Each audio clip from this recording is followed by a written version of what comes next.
Today you find me back on the northeast Wales coast, Talacre beach to be precise. And what I'm looking at today is that the Talacre or Point of Ayr Lighthouse. Welcome to another explore.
Standing like a lone sentinel on its small rocky plinth, the Point of Ayr Lighthouse rises 52 feet into the sky and is the most northerly point of mainland Wales. Today it's isolated, either surrounded by water at high tide or amidst miles of flat sand at low water. But in 1776, when it was constructed, Point of Ayr reached further out into the Irish Sea. This drawing by William Daniel in 1815 clearly shows the lighthouse closer to dry land, with sand dunes and vegetation clustered around its base. Whilst this one, which I believe is dated from the 1930s, still shows those sand dunes and vegetation, and also proves that the majority of the erosion which has taken place has done so in the last 90 years.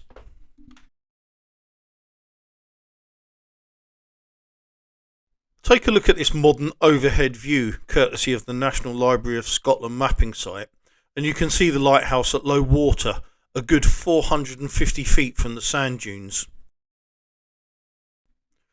Compare that now to this map from 1912, and the lighthouse is the landward side of the average high water mark.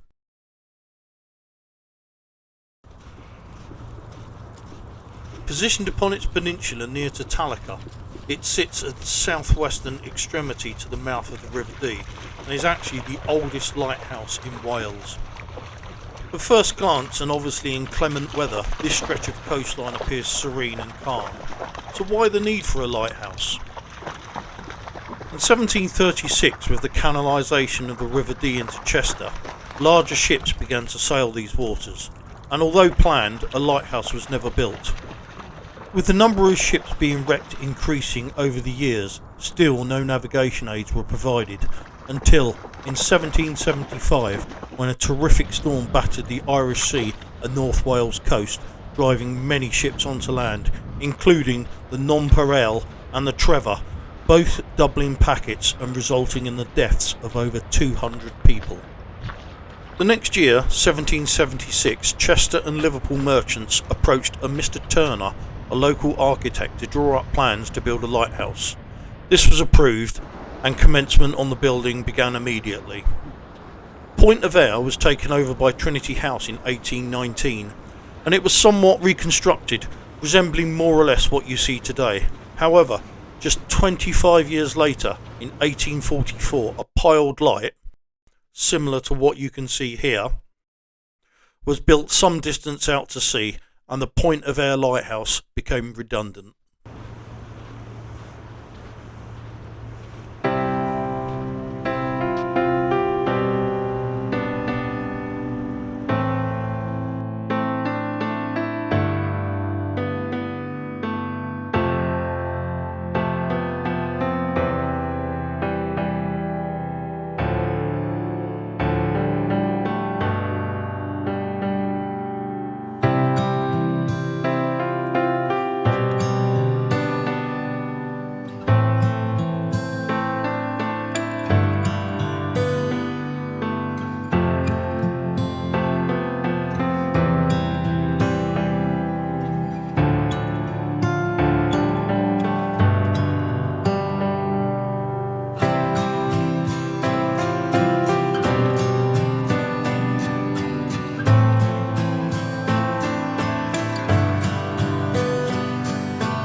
Since 1844 and the lighthouse's abandonment, Point of Ayr has dominated this stretch of the coastline, silently moving further from the land.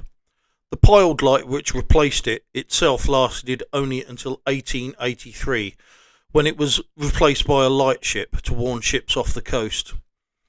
Over the years, numerous storms and general weathering by the elements took their toll, which results in the slight lean which is visible today.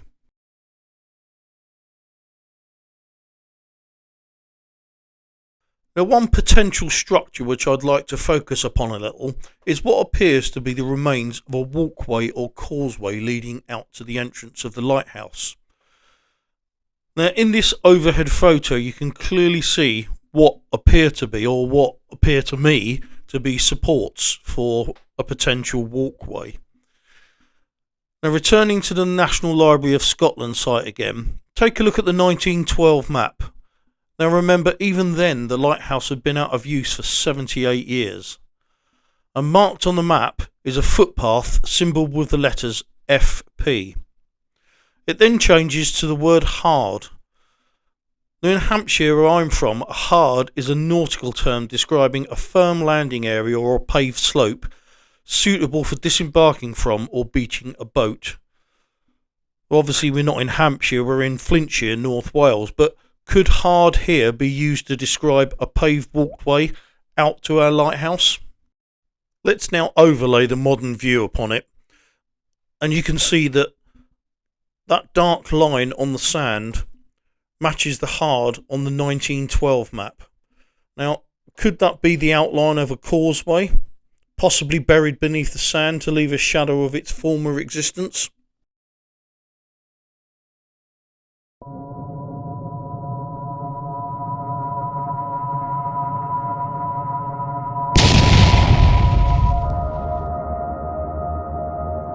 As with most old sites and buildings, there is the inevitable ghost. Point of Ayr Lighthouse is of course no exception. Sightings of a spectral lighthouse keeper dressed in clothes from times past, pacing the tower balcony, keeping an eternal watch to warn ships away from danger, while others say they felt a presence when close to the lighthouse. Some more in-depth investigations have suggested that the spirit is that of a keeper known as Raymond, who died of the fever while maintaining a vigil. Whether you believe in the paranormal or not, in 2009 a 7-foot sculpture of a lighthouse keeper was installed upon the balcony, inspired by these ghostly sightings and reports. He stayed until new owners took over in 2012. By the 1980s, the lighthouse was in a very poor state. A Grade 2 listed building, it was renovated in 1990. And then it was also put on the property market in 2011, where it was purchased the following April by a private couple who still own it. Today, Point of Ayr Lighthouse is empty, with the lantern area bereft of a light or any equipment, as this photo demonstrates. So what of the future of the lighthouse?